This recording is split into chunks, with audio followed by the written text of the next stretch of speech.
Na implantodontia, o sucesso a longo prazo de uma reabilitação pode muitas vezes depender de uma única escolha: o tipo de conexão protética.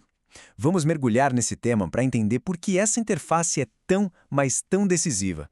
Nosso roteiro de hoje é bem direto. A gente vai começar pela base, entendendo a importância dessa interface. Depois vamos conhecer a anatomia dos principais tipos de conexão, colocar elas num verdadeiro confronto biomecânico, ver as aplicações clínicas disso tudo e, no final, chegar a um veredito. Então, para começar, vamos entender por que essa pequena junção, esse ponto de encontro entre o implante e o pilar, é considerado por muitos o ponto mais crítico de todo o sistema. Pensem bem, não é só uma peça de metal se conectando à outra. É o ponto exato onde a engenharia mecânica precisa conviver, em perfeita harmonia com a biologia do osso e dos tecidos moles ao redor. É um equilíbrio muito delicado.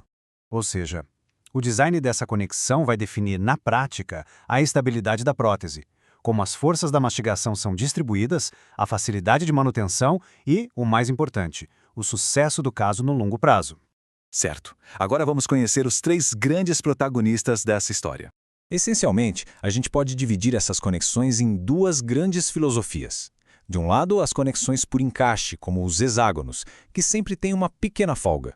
Do outro, as por travamento friccional, como o cone Morse, que buscam uma união total, quase como se fosse uma peça só.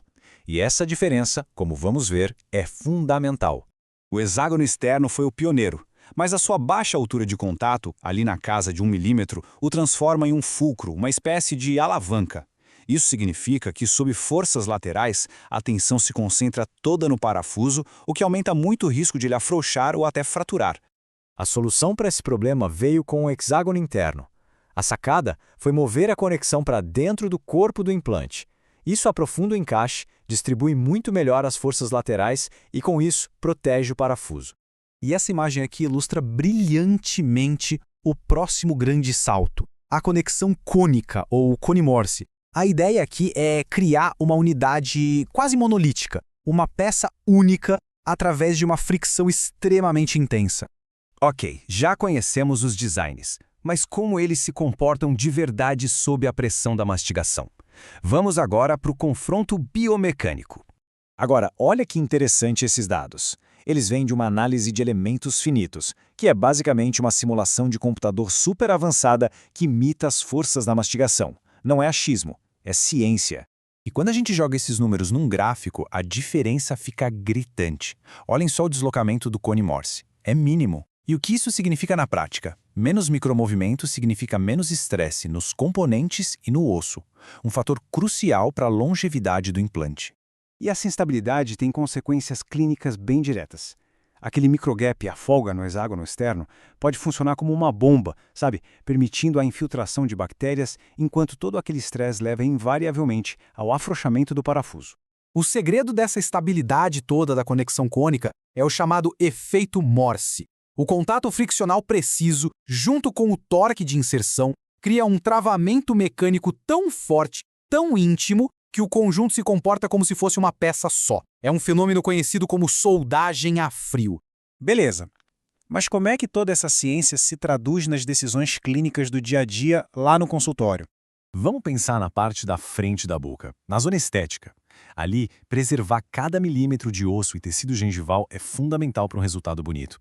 Por essa razão, as conexões cônicas costumam ser a primeira escolha aqui, muito por conta do excelente selamento biológico que elas proporcionam, o que ajuda a manter a saúde dos tecidos.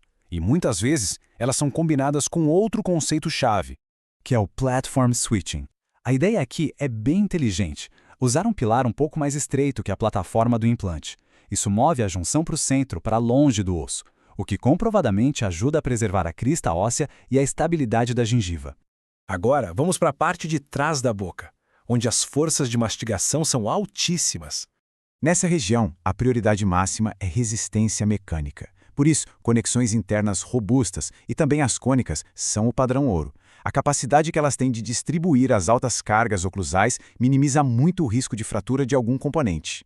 Depois de toda essa análise, vamos juntar as peças e chegar ao nosso veredito final, consolidando os pontos-chave de cada um desses sistemas. Esse quadro aqui resume tudo de forma bem clara. A gente vê que, enquanto o hexágono externo apresenta menor estabilidade e um alto risco de problemas com o parafuso, as conexões internas, e especialmente as cônicas, se destacam em todos os quesitos: distribuição de força, risco de afrouxamento e, claro, um selamento biológico muito superior. No fim das contas, a grande lição é esta: selecionar a conexão correta do implante não é um mero detalhe, é um passo fundamental, deliberado, no planejamento. É o alicerce que vai sustentar todo o sucesso da reabilitação a longo prazo.